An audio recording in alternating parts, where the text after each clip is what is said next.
Hello friends, welcome to my channel. आज हम पढ़ेंगे फार्मास्यूटिकल केमिस्ट्री में।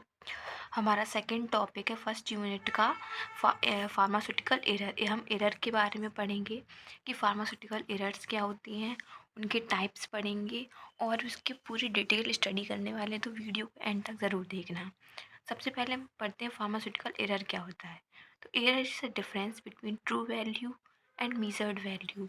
जो एरर होता है वो क्या होता है कि जो हमारा ट्रू वैल्यू है, जो जब हम कोई हमारी ट्रू वैल्यू है, जैसे कि कोई भी सब्सटेंस है, वो 100 डिग्री तक प्योर है, ठीक है। लेकिन जब हम एक्सपेरिमेंट करते हैं कि वो कितना प्योर है, तो वो 90 निकलता है। लेकिन जो 2 का माइनस हो जाता है, जो 2 कम रह जाता है, वही हमारा एरर कहलाता है। कि मतलब जो हमारी ट्रू वैल्यू है और जो मेजर्ड वैल्यू है, उसके बीच का जो डिफरेंस, वो हमारा फार्मास्यूटिकल एरर कहलाता है। जो हमारा फार्मास्यूटिकल एरर होता है, it is mostly occur in quantitative analysis. ये सबसे ज़्यादा क्वान्टिटेटिव एनालिसिस में होता है। If the error in analysis is large, अगर किसी भी एनालिसिस में अगर एरर या गलतियाँ ज़्यादा हैं, सो इट इज़ में अफेक्ट द फाइनल रिजल्ट, जो हमारे फाइनल रिजल्ट को भी अफेक्ट कर सकता है। ये एग्जाम्पल है, इसको आप एग्जाम्पल के तौर पर ये लिख सकते हो, तो आपको और अच्छे से समझ में आएगा। The difference between the experimental value and the theoretical value.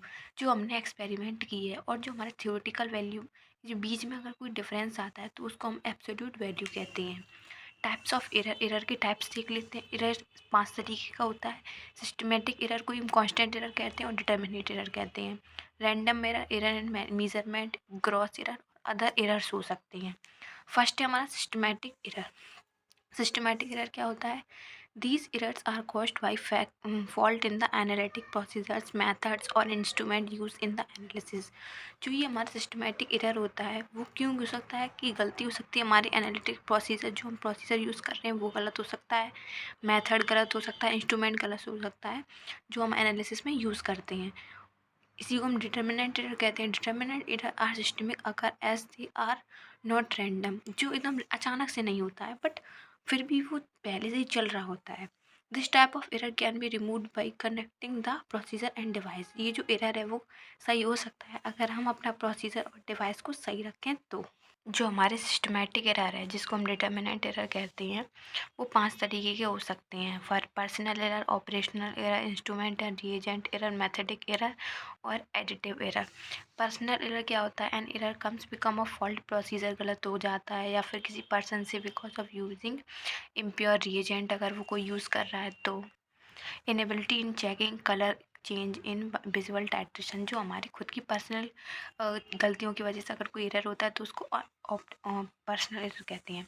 Second आता है हमारा ऑपरेशनल एरर। ऑपरेशन एरर हम कह सकते हैं, जैसे जब हम कोई भी एनालिसिस कर रहे हैं या कोई प्रैक्टिकल कर रहे हैं, तो हम जो इंस्ट्रूमेंट यूज़ कर रहे हैं उसमें कोई गलती आ जाए, तो वो हमारा ऑपरेशनल एरर कहलाता है।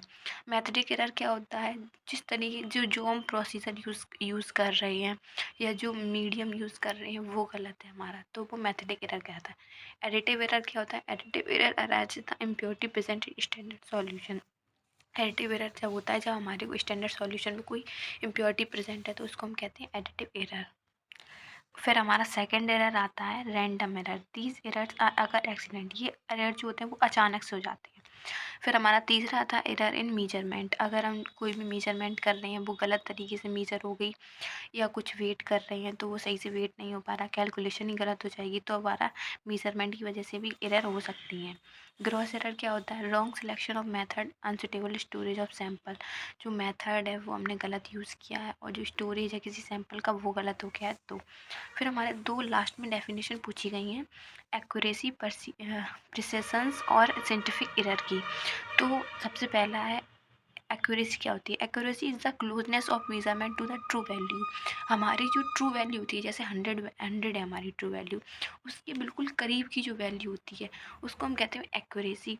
प्रिसीजंस क्या होता है? Precision is the series of closeness of measurement in each other. होता ही एक्यूरेसी जैसा ही है, बट ये एक सीरीज़ होती है क्लोजनेस ऑफ मेजरमेंट। ये जैसे थोड़ा थोड़ा बढ़ता जैसे कोई सैंपल है, कभी वो बढ़ रहा है कभी घट रहा है, तो वो प्रिसिशंस के अंदर आता है। सिग्निफिकेंट फिगर क्या होता है? Significant figure is the number of rounded digits जब हम कोई भी वैल्यू निकालते हैं एनालिसिस के दौरान, तो कोई भी एक्यूरेट नहीं निकलती है। हम उसको सिग्निफिकेंट वे में कहते हैं, जैसे पॉइंट के बाद की जो वैल्यू होती है वो हमारी सिग्निफिकेंट फिगर कहलाते हैं। तो कभी कभी हम उसको ऐड करते हैं, कभी कभी नहीं करते हैं। तो जो हमारी मेज़रमेंट और कैलकुलेशन में जो अगर सिग्निफिकेंट एरर फिगर जो होता है वो हमारे पॉइंट के बाद की जो वैल्यू होती है उनको हम कहते हैं सिग्निफिकेंट फिगर। आई होप आपको वीडियो अच्छी लगी होगी। अगर वीडियो अच्छी तो प्लीज़ वीडियो को लाइक करें, कमेंट करें and subscribe to my channel. Thank you for watching this video. Take care, bye.